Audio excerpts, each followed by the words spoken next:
અમરેલીના ખાંભામાં નકલી દૂધના કૌભાંડનો થયો છે પર્દાફાશ। ઇંગોરાળા ગામમાંથી 2 મકાનમાંથી બનાવટી દૂધ પકડી પડાયું છે। પોલીસ અને ફૂડ સેફ્ટી ઓફિસરે મોડી રાત્રે પાડ્યા હતા દરોડા।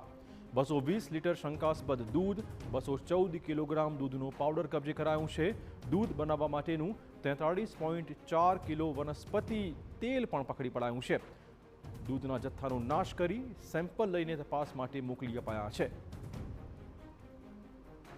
તો ખાંભા ગામે 2 મકાનમાં આ નકલી દૂધ બનાવાતું હતું। 220 લીટર શંકાસ્પદ દૂધનો જથ્થો મોડી રાત્રે જ કબજે કરાયો છે।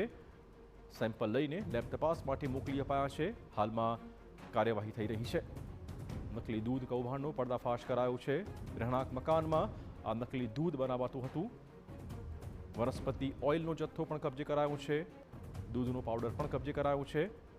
ઇંગોરાળા ગામમાંથી આ નકલી દૂધ બનાવવાનો વેપલો પકડી પડાયો છે।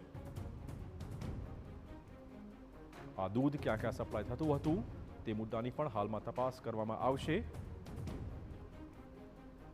તો મોડી રાત્રે જ આ દૂધનો નાશ કરી દેવાયો છે। 220 લીટર શંકાસ્પદ દૂધ પકડી પડાયું હતું। વધુ વાત કરવા જોડાશે અમારા સંવાદદાતા જયદેવ। જયદેવ, કયા પ્રકારની હાલમાં તંત્રની કાર્યવાહી? જી જયદેવ, જી કઈ કાર્યવાહી હાલમાં થઈ રહી છે? બિલકુલ, જે રીતે ખાંભાના ઇંગોરાળા ગામ છે કે જ્યાં અલગ અલગ 2 રહેણાંક વિસ્તાર છે, ત્યાં પોલીસ અને ફૂડ વિભાગ દ્વારા દરોડો છે તે મોડી રાત્રે પાડવામાં આવ્યો છે, જેમાં ખૂબ મોટી માત્રામાં શંકાસ્પદ જે બનાવટી દૂધ છે 220 લીટર જેટલો જથ્થો છે તે મળી આવ્યો। ઉપરાંત જે દૂધ બનાવવા માટેનો જે પાવડર હોય છે તે 214 કિલો જે છે તે મળી આવ્યો। ઉપરાંત વનસ્પતિનું જે તેલ છે તે પણ કેટલીક મોટી માત્રામાં છે તે મળી આવ્યું છે ને ફૂડ વિભાગ દ્વારા તેમના સેમ્પલ છે તે લેવામાં આવ્યો છે ને।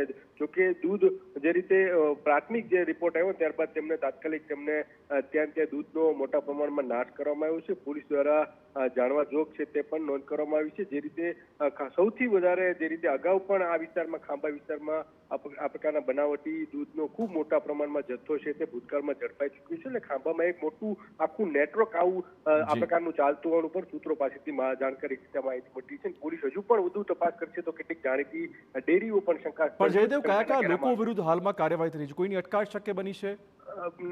હાલમાં જે રીતે માહિતી મળી તે મુજબ હાલમાં પૂછપરછ હાથ ધરવામાં આવી છે ને માત્ર જાણવા જોગ છે તે નોંધ કરવામાં આવી છે। હજુ સુધીમાં કોઈ અટકાયત કરવામાં આવી નથી, પરંતુ અલગ અલગ સેમ્પલ છે તે લેવામાં આવ્યા છે અને FSLમાં મોકલવામાં આવ્યા છે। ચિરાગ, ધન્યવાદ જયદેવ તમામ જાણકારી બદલ। તો હાલમાં હવે સેમ્પલ લેબમાં મોકલી અપાયા છે। રિપોર્ટ આવ્યા પછી ચોક્કસ કાર્યવાહી શક્ય છે।